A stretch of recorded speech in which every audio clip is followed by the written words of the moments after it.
Have you ever thought about how much technology has changed over the years? When was the last time you used a dime in a phone booth?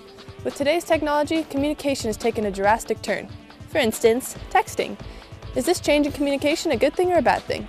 Well, we're going to knock on a few people's doors and get the public's opinion on the way we communicate and how it will affect our future.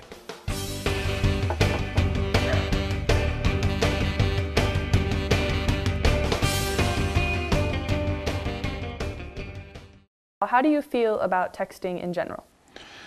I think texting is an efficient way to communicate written things you might need in writing.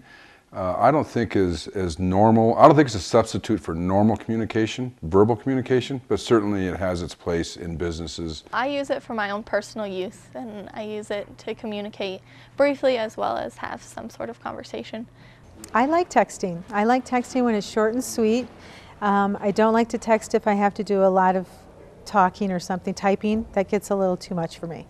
And how about texting versus phone conversations? I think texting, if you don't want to hear the person's voice, it's okay.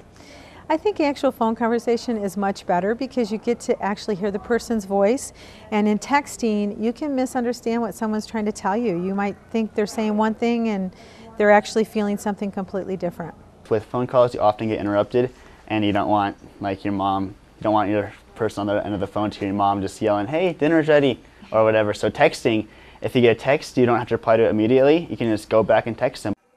What do you think the effects are that texting could have on the future generation? I feel like it will lead to poor communication skills because you lose so much in texting because all you're getting is the words, and communication is a lot of body language and the way you say it more than what you say. Everybody's starting to talk in shortened sentences, incomplete sentences, and I think part of that has to do with the whole texting issue. So I think that in the long run, texting is, although it has its place, is not going to help people communicate any better. Might make some things more efficient, but I don't think it will ultimately play out as a good way to normally communicate. You are currently in a relationship that is long distance. You're in Denver and your boyfriend is back here. How do you feel texting has affected your relationship? Well, some ways it's kind of nice because I can pretend we're still close because we can be in somewhat constant communication, but it also leads to a lot of miscommunication that can lead to fights or just me being angry and for no really good reason at all. Well, it sounds like the public agrees that texting has its place in communication. However, it cannot replace the personal connection you get from an actual phone conversation. If the message is short and sweet, or it's an address or a phone number, then why not text it? But if Grandma wants to hear from you, I'm sure she would prefer the sound of your voice. What do you think? Log into our live blog at BeHeardTV.com and give us your opinion. Reporting from the field, this is BeHeard TV correspondent Kevin Scholl.